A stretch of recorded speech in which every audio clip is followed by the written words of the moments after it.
He betrayed me with another woman. I swapped their lube for glue, and they ended up glued together. Chapter 1. The Perfect Life Unravels. Let me tell you something about betrayal.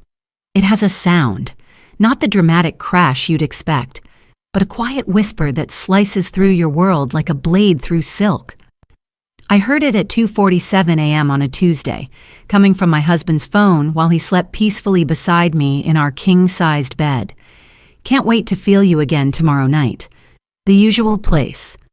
C, 28 years of marriage, 28 years of building an empire together, 28 years of trust, and it all crumbled with 11 words from someone named C.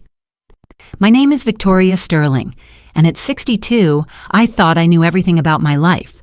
I was wrong. Dead wrong. But before I tell you about the most satisfying revenge in the history of cheating husbands, let me paint you a picture of who I was before that text message changed everything. Picture the rolling hills of Westchester County, New York, where our estate sits like a crown jewel among the old money mansions. Picture a woman who built a cosmetics empire from scratch, starting with a small loan and a dream in 1985. Picture Sunday brunches at the country club, where I was the only black woman who owned her table, literally and figuratively. That was my world, pristine, powerful, and apparently built on lies. Richard Sterling, my Richard, was supposed to be my partner in everything. We met at Columbia Business School in 1982, two ambitious kids from different worlds who fell in love over late-night study sessions and shared dreams of conquering corporate America. He was the handsome white boy from Connecticut old money, and I was the scholarship girl from Detroit who refused to let anyone look down on me. We were a power couple before the term was trendy. While he climbed the ladder at Sterling and Associates law firm, yes, he married into the name and kept it, I built Victory Glow Cosmetics into a $100 million company. We were featured on magazine covers, invited to the White House, and held up as an example of love conquering all barriers. What a joke. But I'm getting ahead of myself. Let me take you back to that Tuesday morning when my perfect world started its spectacular collapse. Chapter 2. The First Crack. I've always been an early riser. While Richard slept until his alarm at 7, I was up by 5, ready to tackle the day. That morning was no different, except for the text message that was still glowing on his phone screen. I stood there in our marble bathroom, my silk Hermes nightgown suddenly feeling like it weighed 1,000 pounds. My hands shook as I picked up his phone, something I had never done in nearly 3 decades of marriage. Trust was our foundation. Or so I thought. The phone was unlocked. It was never unlocked. My finger hovered over the message thread. C? Who was C? I scrolled up, my heart hammering against my ribs like it was trying to escape. What I found made my legs give out, forcing me to grab the marble countertop for support. 3 months of messages, 3 months of, I need you, and Richard, you make me feel so alive, and details that made my stomach turn. But it was the photos that broke me. Photos of my husband with a young blonde woman in what looked like a hotel room. I recognized her immediately. Cindy Morrison, his secretary, the sweet 28-year-old who always smiled so brightly when I visited his office, who sent me thoughtful birthday cards, who I had personally recommended for a raise just 6 months ago. The betrayal cut so deep, I thought I might physically split in half. I heard Richard stirring in the bedroom, probably wondering where I was. For 28 years, I brought him coffee in bed every morning at exactly 6:15. It was our routine, our small daily ritual of love. Not today, not ever again. I deleted the evidence of my snooping, placed his phone back exactly where I found it, and walked downstairs to the kitchen. My hands moved automatically, preparing his coffee the way he liked it. 2 sugars, splash of cream, in the navy blue mug I bought him for our 10th anniversary. When I handed it to him 20 minutes later, I was the perfect wife, smiling, asking about his day, discussing our weekend plans to visit his mother in Connecticut. He kissed my cheek and told me he loved me, the same lie he'd been telling me for 3 months. I watched him drive away in his BMW, and then I did what any successful businesswoman would do. I made a plan. Chapter 3. The Investigation. You don't build a $100 million company without learning how to gather intelligence. By noon that day, I had hired Marcus Webb, the best private investigator in New York. By evening, I knew everything. The affair started 4 months ago during a late-night work session. Richard was handling a high-profile divorce case, and Cindy was helping him prepare. One thing led to another, as they say. They'd been meeting twice a week at the Plaza Hotel, always the same suite, always paid for with the company credit card. Marcus was thorough. Photos, videos, receipts, even audio recordings. Richard had been careless, probably because he never expected his wife of 28 years to suspect anything. After all, I was Victoria Sterling. I trusted him completely. The evidence was damning and frankly humiliating. There was my husband acting like a horny teenager with a girl young enough to be our daughter. There was Cindy, playing the role of the sweet innocent while systematically destroying my marriage. But what hurt most wasn't just the sex. It was the intimacy. The way he looked at her, the way he listened when she talked, the gentle way he tucked her hair behind her ear. Those were gestures that used to be mine, special moments that made me feel like the only woman in the world. Now I knew the truth. I wasn't the only woman in the world. I wasn't even the only woman in his world. That night, I sat in my home office surrounded by evidence of my husband's betrayal. The smart thing would have been to call my lawyer, start divorce proceedings, take half of everything and move on with dignity intact. That's what the old Victoria would have done. But I wasn't the old Victoria anymore. I was a woman scorned, and I had resources, connections, and a very creative mind. Divorce was too easy. Public humiliation was too crude. No, what I had in mind was something far more educational. Chapter 4. The Plan Takes Shape. Richard came home that night with flowers, white roses my favorite, bought from the overpriced shop in Manhattan that he always complained about. Gilt flowers. How pathetic. "What's the occasion?" I asked, accepting them with a smile that didn't reach my eyes. Can a man buy flowers for the woman he loves? He kissed my forehead, and I had to fight the urge to shove him away. Love. The word felt like acid in the air between us. "You're so thoughtful," I murmured, burying my face in the roses to hide my expression. "I'll put these in water." As I arranged the flowers in our crystal vase, I thought about timing. Richard had a pattern. He saw Cindy on Tuesdays and Fridays, always at the plaza, always in suite 1247. Tomorrow was Friday. Perfect. I spent the evening playing the devoted wife, asking about his day, discussing our upcoming charity gala, even suggesting we take a vacation to celebrate our anniversary next month. Richard seemed relieved by my normalcy, probably thinking he had dodged suspicion for another day. After he fell asleep, I crept down to my office and began making calls. When you've been a successful businesswoman for 40 years, you accumulate some interesting contacts, people who can get things done without asking too many questions. My first call was to Elena Vasquez, who ran a high-end cleaning service that catered to Manhattan's elite. Elena had worked for us for 15 years, and more importantly, she had access to every major hotel in the city. "Mrs. Sterling, it's late. Is everything all right?" "Elena, I need a favor, a big one, and I need your complete discretion." "Of course. What do you need?" I explained my situation carefully, professionally. Elena was quiet for a long moment. "That bastard," she finally said. "After everything you've built together, what do you want me to do?" By morning, Elena had secured me a key card to suite 1247 at the plaza and promised her best cleaner would be delayed from servicing the room until after Richard's Friday evening appointment. My second call was to Tommy Chen, who owned a chain of adult boutiques in the city. Tommy was an old friend from my early business days when we were both struggling entrepreneurs trying to make it in New York. He had expanded into some interesting product lines over the years. "Victoria, it's been too long. How's business? Booming as always. Tommy, I need something special, and I need it to look exactly like something else. I explained what I needed. Tommy laughed so hard I thought he might choke. You're diabolical, Victoria. I love it.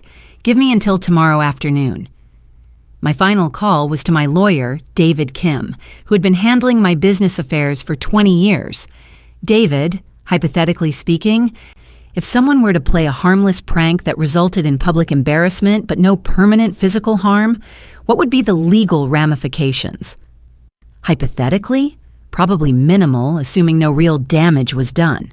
Why do you ask? Just curious. Hypothetically. I hung up with a smile. Everything was falling into place.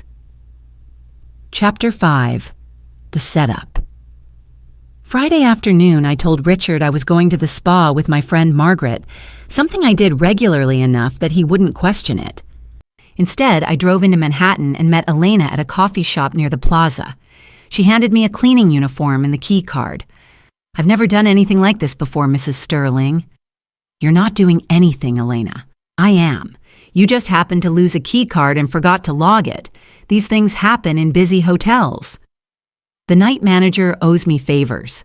If anyone asks questions, he'll say the cleaning was delayed due to a mix-up in scheduling. I squeezed her hand. Thank you. This means everything to me. That girl doesn't know who she messed with, Elena said fiercely. You show her. At 4 p.m., I put on the cleaning uniform and walked into the Plaza Hotel like I owned it. Confidence is everything in situations like this.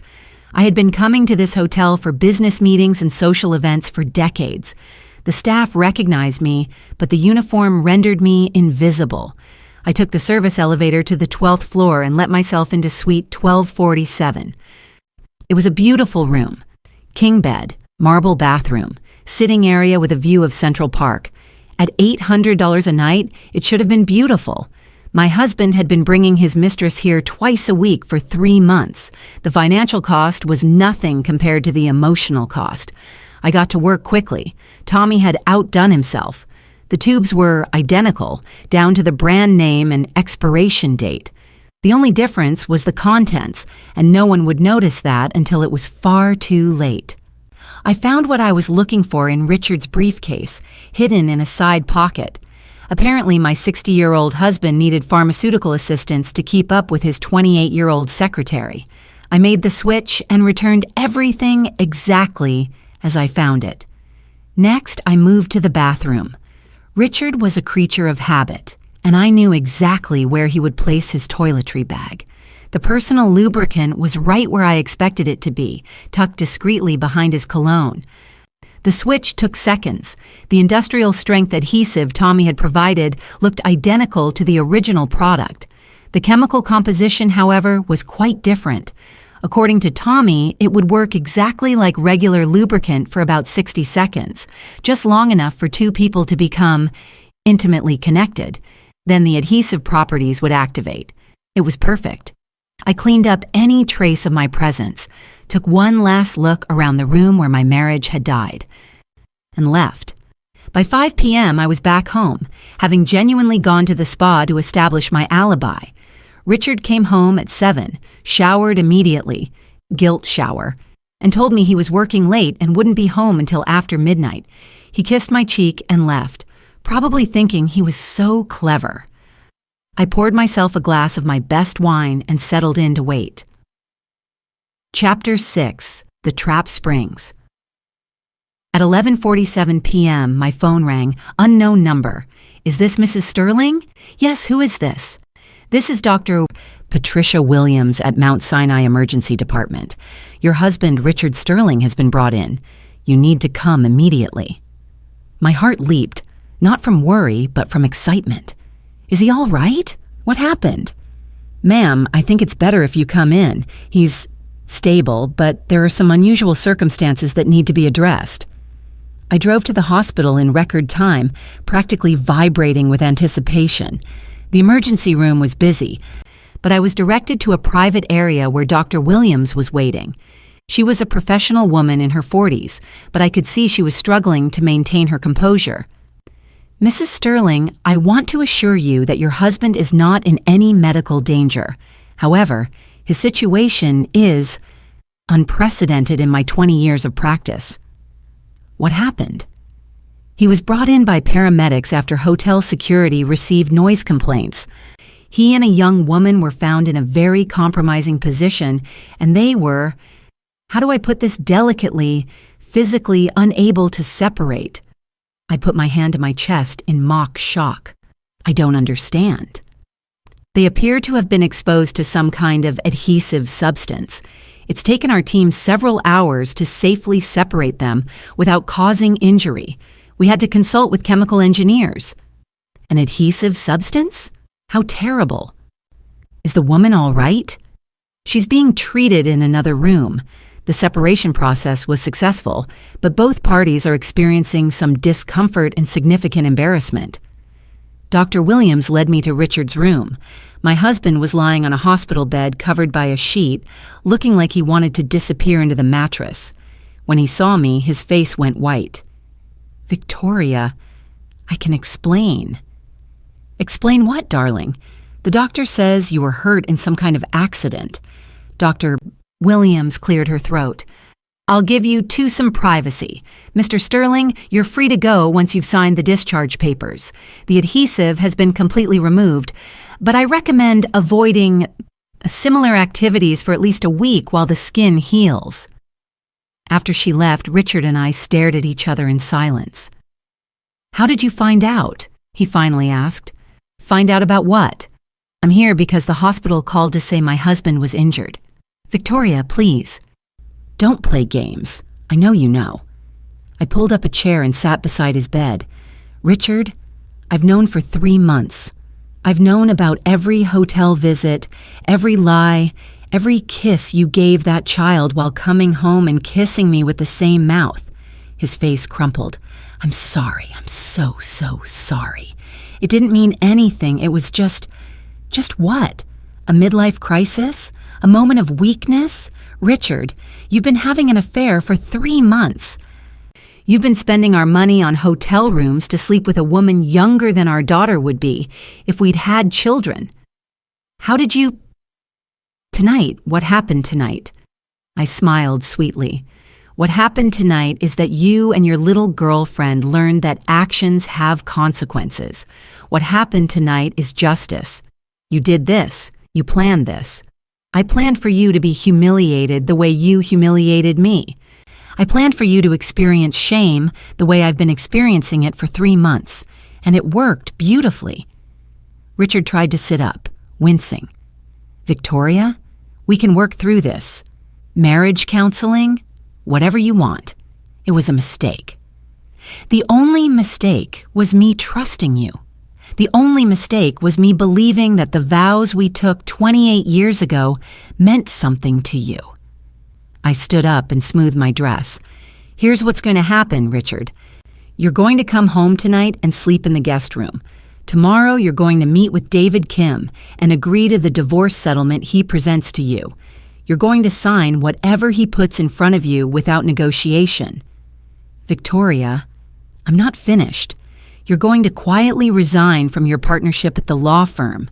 I imagine this little incident will make it difficult for you to maintain your professional reputation anyway. The story is probably already spreading through the hospital staff. Richard's face went gray. In our social circle, professional embarrassment was often worse than personal scandal. You're going to move out of our house by the end of next week. You can stay at your mother's in Connecticut or get an apartment, I don't care. But you will not live under the same roof as me for another day after tomorrow. I picked up my purse and headed for the door. What about Cindy? Richard asked quietly. I paused with my hand on the door handle. What about her? She's a grown woman who chose to sleep with a married man. She's not my concern. The humiliation. This will destroy her career, too. I turned back to look at my soon-to-be ex-husband. Richard, that girl knew you were married. She called me to wish me happy birthday 2 weeks ago while she was sleeping with my husband. She smiled in my face at your office Christmas party last year while planning to seduce you. She made her choices, and tonight she learned that choices have consequences. You're ruthless. No, Richard, I'm done. There's a difference. Chapter 7, The Aftermath. The news spread through Manhattan's social circles like wildfire. By Saturday morning, I had received 17 phone calls from friends, acquaintances, and business associates who had heard something and wanted to check on me. The official story, according to the hospital's carefully worded statement, was that 2 individuals had been brought in after being exposed to an industrial adhesive in what appeared to be an accident. The hotel's statement was equally vague, mentioning only that they were cooperating with authorities to determine how such a substance had ended up in one of their suites. But New York society thrives on gossip, and the real story was making rounds at every country club, charity luncheon, and boardroom in the city. Richard Sterling, respected attorney and pillar of the community, caught literally stuck to his secretary in a hotel room. I spent Saturday in my garden, tending to my roses while fielding calls from reporters. Word had leaked to the press by noon, and by evening the story was being covered by entertainment news shows as the most embarrassing infidelity scandal of the year. Margaret came over with wine and chocolate, prepared to console her heartbroken friend. She found me pruning roses with a smile on my face. "Victoria, honey, how are you holding up?" "I'm wonderful, Margaret. Absolutely wonderful." She looked confused. "But Richard, the affair, the humiliation." "Oh, I'm not the one who should be humiliated. I'm the wronged party, remember?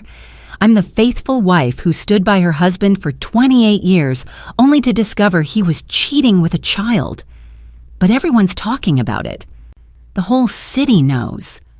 Everyone's talking about Richard and Cindy being found glued together in a hotel room. I'm just the dignified wife who's handling this terrible situation with grace and strength." Margaret stared at me for a moment, then started to laugh. "You did it, didn't you? You orchestrated this whole thing." I handed her a glass of wine. "I have no idea what you're talking about." Sunday brought more developments. Richard's law firm released a statement announcing his immediate resignation due to personal matters requiring his full attention. The partners couldn't distance themselves from him fast enough once the story broke.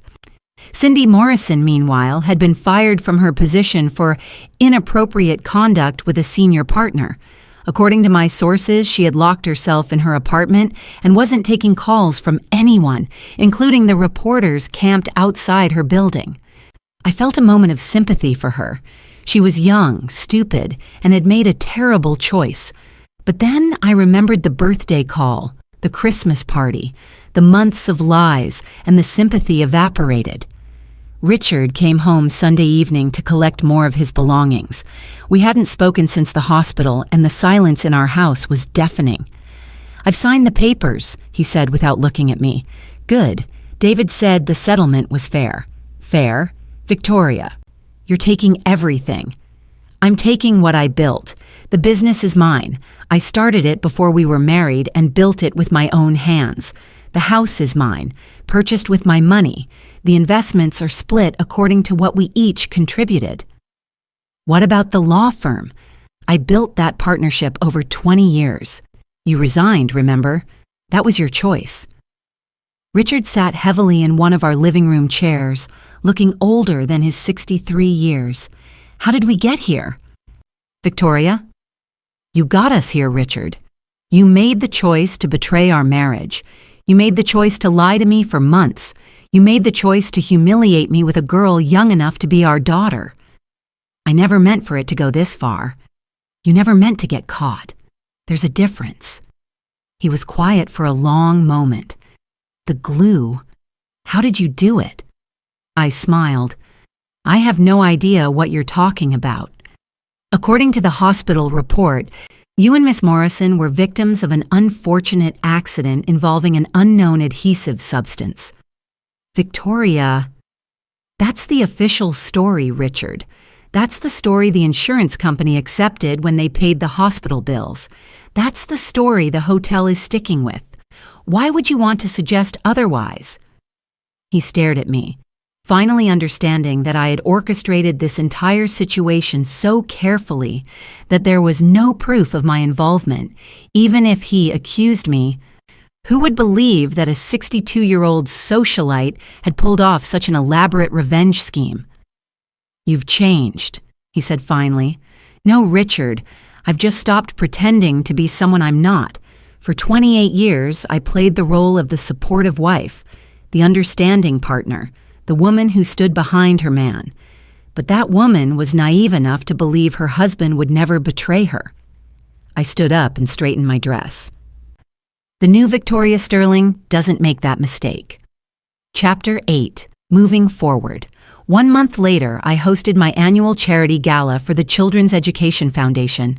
It was the social event of the fall season, and I had worried that the scandal might affect attendance. I was wrong. The ballroom at the Waldorf Astoria was packed. Everyone wanted to see how Victoria Sterling was handling her public humiliation, and they found a woman who had never been stronger. I wore a stunning black Vera Wang gown and my grandmother's diamonds. I gave a speech about resilience and second chances that brought the audience to their feet. We raised $2.3 million for children's literacy programs. Margaret found me during the cocktail hour, surrounded by admirers and supporters. "You're magnificent," she whispered in my ear. "I'm free," I whispered back. Richard wasn't there, of course. According to my sources, he had moved to his mother's house in Connecticut and was seeing a therapist to work through his intimacy issues. The divorce would be final in 2 months. Cindy Morrison had left New York altogether. Word was that she had moved back to her hometown in Ohio and was working at her father's insurance agency. The bright lights and big city dreams had died in a hotel room covered in industrial adhesive. I felt no satisfaction in her downfall. She had been a foolish girl who made a terrible choice, but she was paying a price that far exceeded her crime.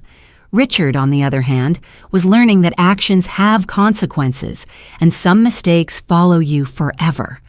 As the evening wound down, I found myself on the terrace overlooking Central Park. The city sparkled below me, full of possibilities and new adventures. "Mrs. Sterling?" I turned to find a handsome man in his 50s approaching with 2 glasses of champagne. Dr. Michael Harrison, a cardiologist I had met several times at charity events, recently divorced, kind eyes, and a smile that suggested he found me interesting rather than scandalous. "Dr. Harrison, I didn't expect to see you here. I've been supporting this foundation for years, but I have to admit, this year I was particularly curious to see how you were doing." "And your professional assessment?" He handed me a glass of champagne. "You appear to be thriving." "Whatever treatment plan you're following, it's working." I laughed, genuinely charmed. "Dr. Harrison, are you flirting with me?" "Michael, and yes, I believe I am. Is that inappropriate?"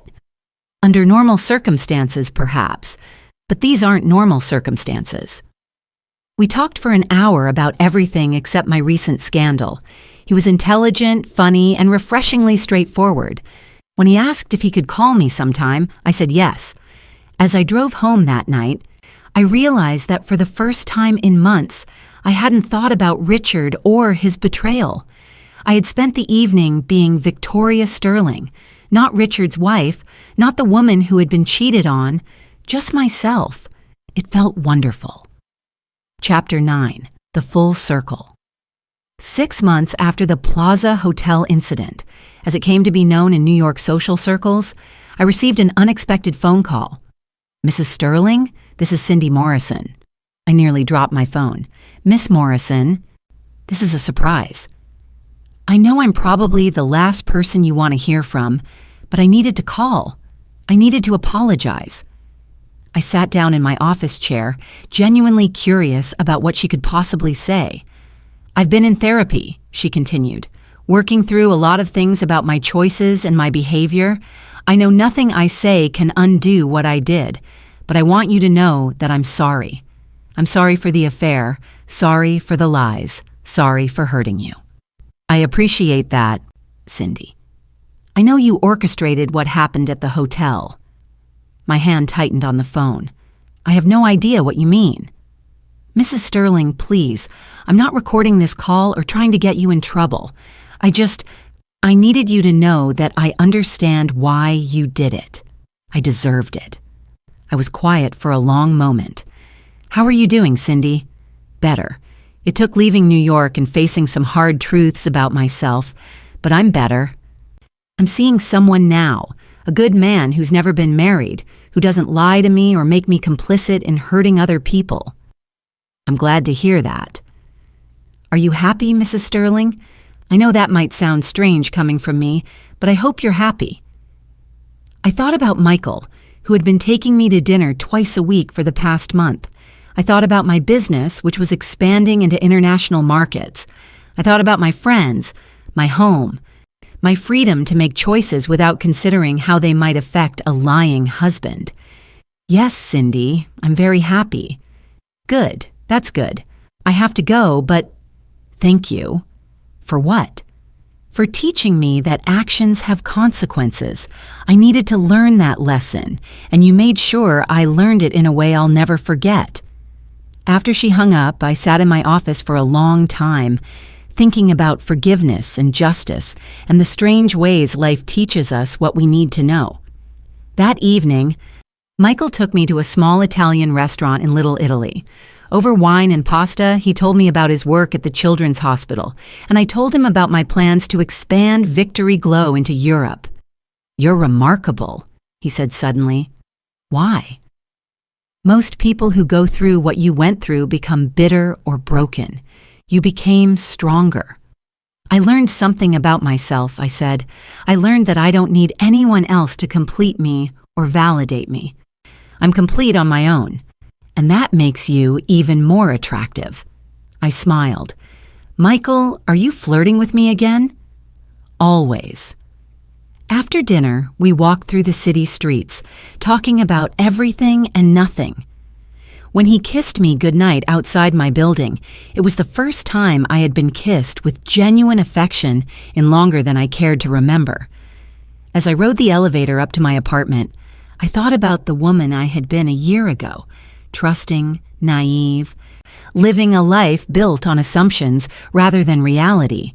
That woman was gone, replaced by someone stronger, smarter, and infinitely more interesting. Epilogue. 1 year later, I'm writing this story from my home office looking out at the garden where I once planned my revenge. The roses are blooming again, and everything is exactly as it should be. The divorce was finalized 8 months ago. Richard remarried 6 months later, a woman closer to his own age who, according to Margaret's intelligence network, keeps him on a very short leash.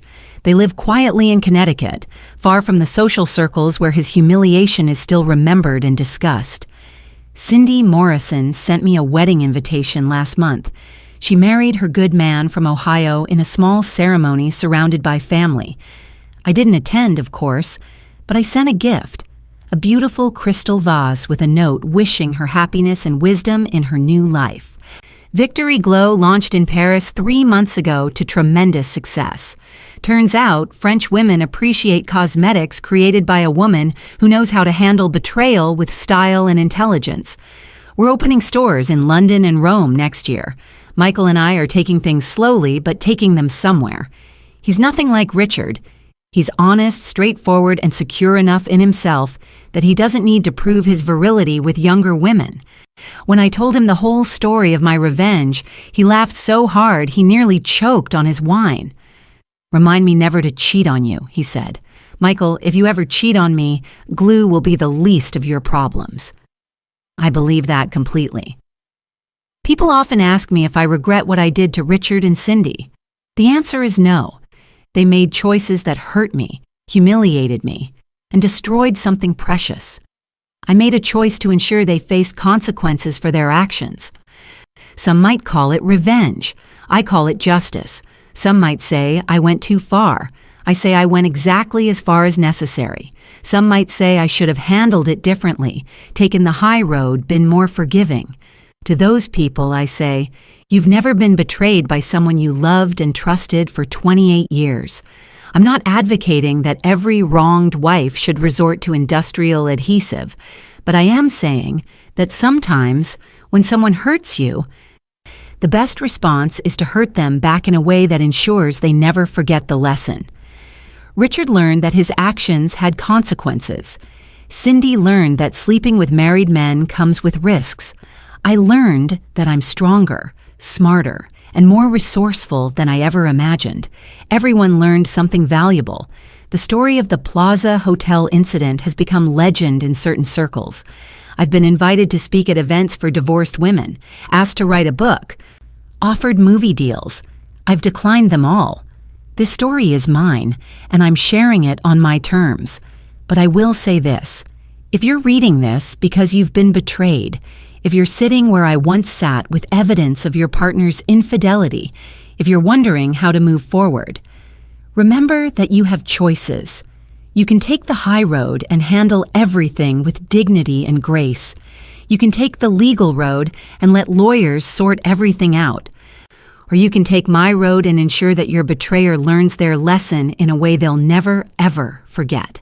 Whatever road you choose it with your eyes wide open and your head held high. Choose it because it serves your needs, not because it's what others expect of you. And remember, you are complete, powerful, and capable of handling whatever life throws at you.